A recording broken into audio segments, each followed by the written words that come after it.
du génocide contre les Tutsis, puisque le rapport de l'ONU cible cette fois-ci un autre génocide commis contre les Hutus, mais cette fois-ci à l'est de la République démocratique du Congo. Est-ce que cette comparaison entre ces deux termes de génocide vous choque?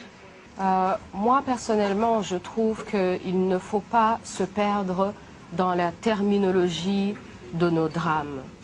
Il y a eu un génocide au Rwanda et s'il y a eu un génocide au Congo, ce qu'il faut réaliser, c'est que ce n'est pas peut-être la terminologie de toutes nos tragédies qui est importante, mais c'est plutôt le fait de se rappeler que le sang d'un être humain, c'est le sang versé.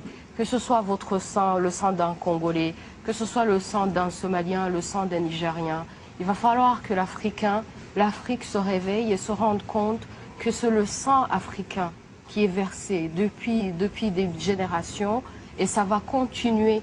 Et donc il ne faut pas se perdre dans la terminologie de nos drames. Donc s'il y a eu génocide au Congo, ils vont le prouver, ils vont le démontrer. Et de toute façon, si l'ONU est en train de le dire maintenant, c'est qu'ils le savent depuis. Et c'est qu'ils le voient, c'est qu'ils l'observent.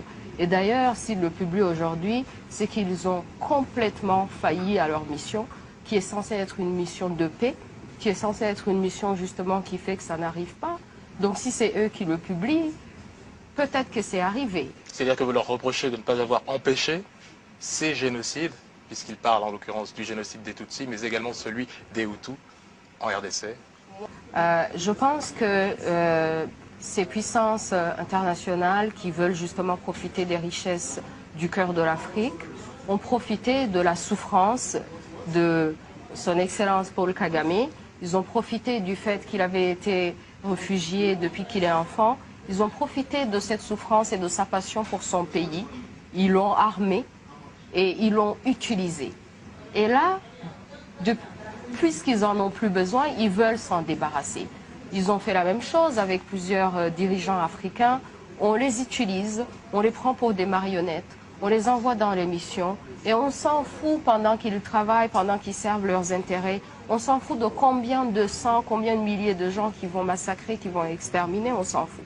Mais dès qu'on n'en veut plus, là, on les accuse de tout genre de crimes. Est-ce que vous lui reconnaissez quand même une culpabilité, justement? Moi, je pense qu'il fait partie d'une organisation. Il fait partie de tout un échelon. S'il faut vraiment exposer l'injustice, il ne faut pas focus sur Paul Kagame. Il faut aller au-delà. Qui l'a armé? Qui le conseille? Qui lui donne tout ce pouvoir pour qu'il fasse ce qu'il fait? Donc, si nous voulons la vraie justice, c'est comme une mafia. Quand vous voulez attaquer, quand vous voulez faire la justice à travers une mafia, vous n'attaquez pas que les gens, les soldats et les militaires que vous voyez sur le côté. Vous allez vraiment à haut niveau et vous cherchez les grands chefs. Donc, il fait partie de tout cet organisme, mais il fait partie d'une pyramide. Et si un jour les Africains veulent avoir la paix chez eux et la justice, il va falloir qu'on aille au-delà de Paul Kagame et qu'on réalise qu'on est manipulé par des grandes puissances qui, eux, peuvent amener une autre personne et qui peuvent l'utiliser pour les mêmes buts. Alors, vous êtes résolument pour la paix, vous êtes résolument pour la réconciliation. Est-ce que vous pensez que cette réconciliation rwandaise est possible? Puisque finalement, il y a même ce tribunal, le tribunal pénal international pour le Rwanda qui a été créé, qui devait d'ailleurs juger les ex-génocidaires des Tutsis, mais également les autres personnes incriminées ou du moins ciblées dans les exactions qui ont été perpétrées en RDC. Certains, donc les premiers, ont été jugés, nombre d'entre eux, mais pour les autres, effectivement, les tribunaux n'ont jamais accueilli de génocidaires, entre guillemets, oui. Rwandais Tutsis, ou du moins ceux qui se battaient aux côtés de Paul Kagame. Oui. La justice passe par la vérité. On dit en Kinyarwanda, ukuri guca muziko ntigushye. C'est-à-dire que la vérité traverse le feu sans jamais brûler. Donc que les gens commencent leur feu s'ils veulent, mais que la vérité soit dite, que ce soit la vérité du côté Tutsi, que ce soit la vérité du côté Hutu, que ce soit la vérité du côté du Congo, que ce soit la vérité au Soudan, la vérité en Ouganda, que la vérité soit dite. Et après, quand on va se détacher de tout ça, ben, on aura la justice. Notre justice, justement, c'est la vérité. Parce qu'il y a beaucoup de mensonges, il y a beaucoup de manipulations. ces puissances qui disent « on va venir vous sauver », alors qu'ils ne viennent pas du tout nous sauver, « on va venir faire justice », alors qu'ils ne font aucune justice, parce que s'il fallait qu'il y ait un tribunal international pour le Congo, est-ce qu'ils vont convoquer Bill Clinton? Est-ce qu'ils vont convoquer Tony Blair? Est-ce qu'ils vont convoquer Sarkozy? Est-ce qu'ils vont convoquer toutes ces autres personnes qui sont supérieures dans les hiérarchies et qui ont un plus grand rôle dans l'extermination des Africains? Est-ce qu'ils vont les convoquer? Est-ce qu'ils vont convoquer la famille royale de la Belgique, la famille royale de l'Angleterre?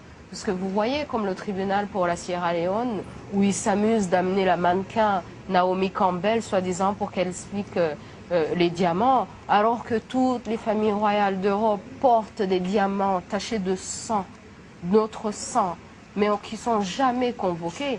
Ah, donc notre justice, la justice africaine, c'est la vérité.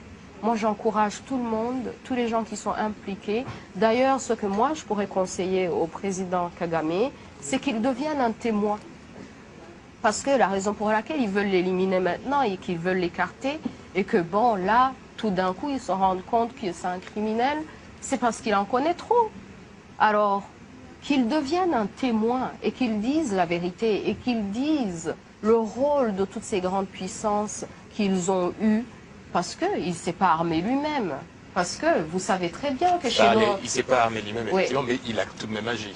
Il a tout de même, entre guillemets, du sang sur les mains, ou du moins c'est ce que le rapport, ce rapport des Nations Unies, Oui. du moins, on va dire, écrit.